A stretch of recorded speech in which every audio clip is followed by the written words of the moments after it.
The honourable member for Stephenville-Port.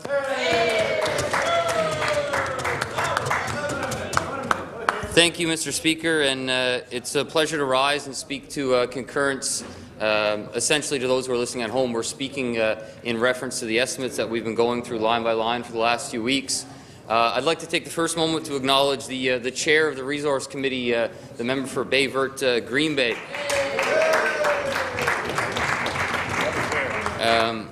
And the member for Baie-Verte, Green Bay was very polite during the whole estimate process, and as he alluded to when he opened debate this evening, we've been going 3 hours every other morning through a number of departments. We've had great cooperation from the members opposite throughout this entire process, through their questioning and through our line-by-line items. As he alluded to, we went through the Department of Advanced Education and Skills, Business, Tourism, Culture and Rural Development, honourable colleague, the member for Lake Melville, the honourable Minister of Environment and Conservation, spoke earlier to the concurrence debate as well. We went through line by line with his department, as well as the Office of Climate Change and Energy Efficiency, Forestries and Aquaculture, Department of Forestry, Agri-Foods, Natural Resources and Public Engagement. So, going through those items line by line, I tell you, and I spoke to this the other day, and it's not going to be the whole point of my time here this evening, but last week when I spoke to the budget, I referenced the amount of work that goes into estimates and the line-by-line items and the savings we've been able to achieve. And it's just kind of coincidental this week that it seems that the members opposite seem to be raising the fact that if we had kept the HST at 15% come January, we would have found about $100 million in savings. Well, in fact, we found $100 million in estimates. We found $100 million in just line-by-line savings through estimates, which the members opposite have seemed to agree with every other morning this week when we look at purchase services, office supplies, transportation communications, etc. In fact, just this morning we had the great pleasure to sit down with the Minister of Advanced Education and Skills and his staff and go line by line there. And there was a couple of sections in which there was an easy $50,000 in savings, $50,000 in transportation, less printing supplies, so on and so forth. So when the members opposite question what we could have done with the HST in January as opposed to what we're doing now, I just asked them to reconsider some of the opportunities they had with estimates. But I won't belabor that subject this evening because I've spoke about the estimates process. I've spoke about the opportunities the opposition have had when they decreased the personal income tax to the highest earners of the province at a time which they shouldn't have. But I'm going to deter from that this evening. One of the members opposite earlier this afternoon, I believe, was the member for Fairland, and while he certainly did raise some good points and ask some great questions, as the opposition should do, he also said that we're having a tough time selling the budget. We're having a tough time selling the budget. He said the members opposite, he said, we don't understand it. He said your own members don't understand it. The public doesn't understand it. The media doesn't understand it, for that matter. You're having a tough time selling your budget. Well, I'd like to point out that we're not selling anything, okay? We're not selling a budget here, okay? We're in fact painting a reality. Well, it's interesting now. Everybody's interested in what I have to say opposite here now. You got their attention. And that's fair enough. Fair enough, yeah. And I'm hearing it now from the other side, as members on our end will know. But that's fine. But I'm gonna go right back to that. We're not selling anything. We're painting a reality right now of the situation we're in. And Newfoundland and Labrador is a different province now than it's ever been. We just went through a decade of the best prosperity our province has ever seen. And right now, we're in a completely unfortunate financial crisis. You know, our population, just over 500,000 souls, is spread out some 400,000 kilometres. And I don't need to educate anyone here on that, but it's just trying to put it in perspective as to how many people we're trying to serve and the sheer geography of where these people live. We're looking at basically like the state of California has 38 million people. We're in the same ballpark there in terms of size, but we're spread out in every nook and cranny. Now, all other Atlantic provinces combined only make up a third of the size of Newfoundland and Labrador, you know? And so when you look at the impacts of this budget and the fact that it certainly does impact every Newfoundland and Labradorian, we're also thinking about the realities, okay? So the citizens in the Avalon and the Northeast Avalon have a different reality than those in rural Newfoundland. And there were some good references to that earlier from the member from Fortune Bay Cape Lahoon and the realities of rural Newfoundland. Well, let me tell you, there's many of us over here that do represent rural Newfoundland as well, okay? And so the reality of the impacts of this budget are going to be completely different to those right now who are frustrated, and rightfully so, with some changes. And in particular, I'll just give the reference of education and the multi-grade classroom. So that's a big concern right now for people on the Avalon. But the reality is that people in rural Newfoundland, we've been doing that for 30, 40 years. So the reality is, while the constituents here and the residents here are upset with some of these changes, and rightfully so, no one's easy to change. Okay, change is not something easy to take. But the reality in rural Newfoundland, and as the member for Labrador West pointed out earlier, services in Labrador, it's a completely different situation. So when you look at the impacts of this budget, it certainly is affecting every Newfoundland and Labradorian, and we understand that, and we understand the implications of such. But the realities are going to be different on the Northeast Avalon, as they are in the Straits, as they are in Labrador, and as they are in my district of Stephenville-Port. You know, when I think about some of the changes that are impacting our municipalities and our different areas, I think we have to look to the strength of our municipalities and the things that they have to offer. Municipalities, Newfoundland and Labrador, for example, they have the Urban Municipalities Committee, and that represents the 20 largest towns in the province. Stephenville, my hometown, happens to be the 12th largest municipality in the province of Newfoundland and Labrador. Now, MNL and the UMC, the Urban Municipalities Committee, you know, they've done some great work and some looking at how can we share services better. Okay, so outside of this budget and outside of everything else, we already have municipalities looking at how we can provide services better. Okay, and we're looking at things about sharing services and how can we share services better. And the word regionalization gets tossed about. I'll relinquish from the fact of using the word amalgamation. Nobody likes to hear the word amalgamation, and I don't believe that anybody wants that forced upon them. But the reality of looking at how we're going to deliver services to our population that's spread out amongst 400,000 plus kilometers, and how we're going to do this, we need the cooperation of our municipalities in order to do this. I was fortunate enough to spend 2 years as a councillor in the town of Stephenville, and I can tell you I learned a great deal on my time with the town of Stephenville Town Council. And one of the things that stuck out to me, it's really helped prepare me, as a matter of fact, when it comes to these estimates and looking at millions of dollars budget lines, because I was able to take my experience from hundreds to thousands of lines to now millions of lines. But one of the things that sticks out to me is how the municipality of Stephenville, as a prime example, and the municipality of Kippens, Stephenville is separated from Kippens by about a 6-meter bridge. The town of Stephenville has 6,790 odd residents, as according to the last census. I'd wager to believe it's around 8,000. The town of Kippens has, I think, 1,800 citizens, and I'd wager to guess that's around 2,000 or more. So a 6-meter bridge separates these two municipalities. We're both incorporated as municipalities, but what we've done is we've learned how to share services that have a greater impact to the citizens we serve. And just a couple of examples for you. So the town of Stephenville and the town of Kippens has partnered with garbage collection. We've partnered with fire and emergency services. Our fire departments train together right now on a regular basis. We've partnered with respect to looking after our cemetery and how we take care of our loved ones who've passed on. We've partnered in regional services. We have a regional aquatic center. Both municipalities have contributed funds to our hockey rink, to our museum. Our water plant operators in the town of Stephenville back up and assist and help the water plant operators in the town of Kippens. Our street sweepers, we share our street sweepers. These are just a few examples of how two municipalities are sharing services. And I guess I bring this up because we're looking at how we can do things differently and how we can serve our population. And then today in question period, and again throughout the afternoon through the course of the debate, we heard a number of references as well to how municipalities may suffer right now and some of the challenges that they're faced with and pressed with. And good on the Minister of Municipal Affairs to get up and stand up and say to the members opposite earlier this afternoon in question period that, in fact, we've given municipalities exactly what they've asked for. We've given them exactly what they've asked for. They asked for their municipal operating grants to remain the same. We've certainly taken care of that. They've asked for the cost-sharing ratios to remain the same. And for those here on our side, members opposite, and to those at home, there was a lot of buzz prior to the budget that people were in fear of the cost-sharing ratios changing from the 90-10 and the 80-20, and they may be bumped up or bumped down. But our government recognized the important role that municipalities play and the services that they deliver to our citizens. We didn't change any of that. So we've given the municipalities everything they've asked for and more. And what we're encouraging them to do now is to look at ways to share resources together in the same fashion in which I've just referenced. You know, rural hubs are becoming more of a reality right now. And I referenced the 20 largest towns and Stephenville being the 12th.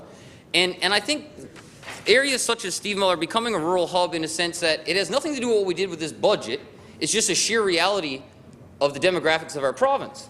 So the outlying rural areas around Stephenville being the rural hub for the Stephenville-Port area, we're seeing senior citizens move in from Cape St. George, from member from St. George's Hummers district out in St. Fintons and so on. And individuals want to move in. They want to be closer to the bank. They want to be closer to the grocery store. They want to be closer to the hospital.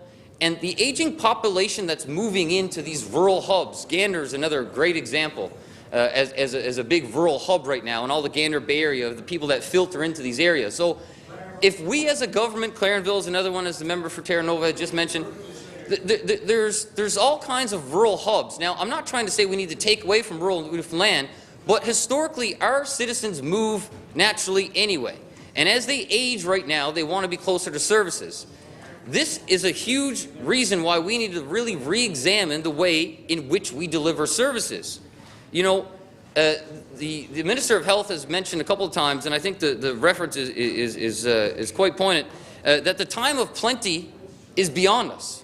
Okay, we've had our most decade, our greatest decade of prosperity. We've reached peak oil. Okay, the oil royalties have gone significantly down from $148 a barrel in 2008 to what was it trading at today, around $45 a barrel for Brent crude. So when you look at how things have changed in just a 7-8 year period, we really have to examine how we're delivering services. You know, this morning in estimates as well, and I bring that up again because I think the estimates is a great exercise and it's a great opportunity to learn how different departments operate. So we learned in estimates this morning, and some of the members opposite raised some questions, and rightfully so they should have, great questions, and particularly around reference to a few advanced education and skills offices. And the Minister of Advanced Education and Skills was quick to point out that, in fact, in 2013, the former administration cut 20 different advanced education and skills offices. Now, I can't knock them for having done that. Is that a bad decision? Did it affect people? Sure, absolutely. But it just goes to show that somewhere along the way in 2013, they had half an idea to look at we need to reevaluate how we deliver our services. They cut advanced education and skills office in some of the most rural and remote areas and reorganized the whole lot. We've done the same thing. We've taken the exact same exercise and looked at ways in which we need to reorganize as well. So while I can't necessarily applaud efforts in closing offices, at least they had the idea to recognize that there needed to be opportunities in realizing how we're going to deliver services to our people.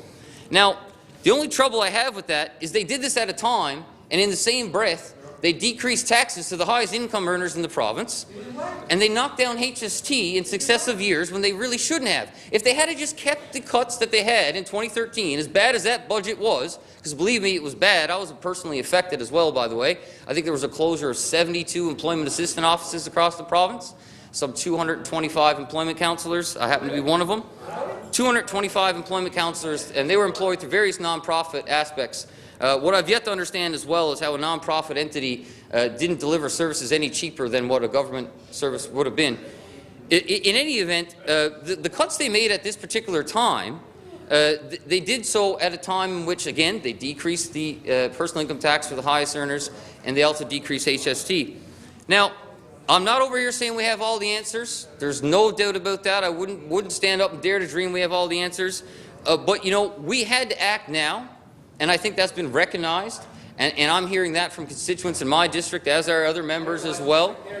You know, kicking the can, kicking the problem down the road to future generations, simply not an option right now. We're paying more on debt than we are in education. Okay? Now, in that sentence alone, you just have to kind of pause and reflect on that for a moment. Okay? Because we've had some changes to our education system in this budget. And they're changes that have not been embraced by all, and others have embraced them, and there is some challenges in presenting these new opportunities to deliver education. But when you're paying more in debt than you are in education, how can you further ask your province to grow? How can you further ask your residents to learn? There's just so many ramifications of paying more in debt than education. You know, if we continue to do nothing right now, we would be struggling to deliver our everyday government services. How do we pave roads? How do we deliver municipal operating grants? How do our hospitals operate? If we did nothing and put our head in the sand like the ostrich, you know, there's no way out of this particular mess right now. So difficult decisions had to have been made. We've recognized it impacts every Newfoundland and Labradorian. Rural Newfoundlanders are going to be impacted a lot different than those on the Northeast Avalon and so on in between. But we're never going to be able to please everybody. But at least we've recognized now, and we've had to take some decisions. Okay, we've had to make some very difficult decisions. Now, does raising taxes make this any easier on anybody? No. I'd be foolish to stand here and say that it does. But it's measure that we had to take right now. And the members opposite don't like to acknowledge the fact that some of the increases that we've made are only temporary, and fair enough. And I believe just a moment ago, actually, the member for Fortune Bay Cape Lahuna got up and referenced again all the fees that we're going to pay and all the fee increases and the 300 fee increases. Well, I went through the fees when I spoke to the budget last week, and I implored members opposite to find over half of those 300 fees that affect everyday Newfoundland and Labradorians. There's a few fee increases that are unfortunate that our people are bearing the burden of right now, one of them of which the member for Lake Melville, Minister of Environment Conservation, just brought up. We increased park fees. Park fees have went up a very minimal amount. Did it have any great impact on anyone? No. In fact, the park in my district, Barsha Park, or for the member Humber St. George's Humber District, it's the general vicinity, Barsha Park, that's sold out in 5 minutes. So we increased park fees a few dollars, and the park sold out in 5 minutes. So now, did the individuals who bought those season park passes, are they upset with that fee increase? I'm certain they are, but it didn't have a grave impact on everybody's pockets across the province. In fact, it increased our revenue and our coffers as a result of that, and only those members who are going to be going to the park are going to be the direct ones taking up that cost. So the other thing about the fees, and Minister of Environment Conservation just mentioned as well, some of the fees I brought up last week, thousands of dollars in environmental impact assessment studies that hadn't been raised in 20 years. 20 years before you even had to look at a fee increase. These are some of the other measures we've taken that no one likes to look at and applaud as a good fee increase, because again, it's a difficult thing to say. We've had fee increases in victim fine surcharges, the Highway Traffic Act legislation's coming in this fall. Those are some good fee increases as well. You know, outside of the fees and the other measures we've taken in the budget, one of the common things that we've heard from members opposite and some of the things that are touted in the media is around people are going to now leave our province. And people are going to be leaving in droves as a result of the drastic measures we have just taken. Now, historically, we've been a province where people leave anyway, okay? People leave to work, people leave to come back. This is a commuting flow of traffic, whether it's to employment or what have you. But what I need to look at, and I'm sorry, Mr. Speaker, having a moment there here and from the members opposite. When we look at the Atlantic provinces in general, our tax rates are comparable and competitive with all the Atlantic regions. And then you have to take into other factors. What is taking you to leave this province right now that's greater than what's keeping you to stay? And is that the cost of housing? Is it employment?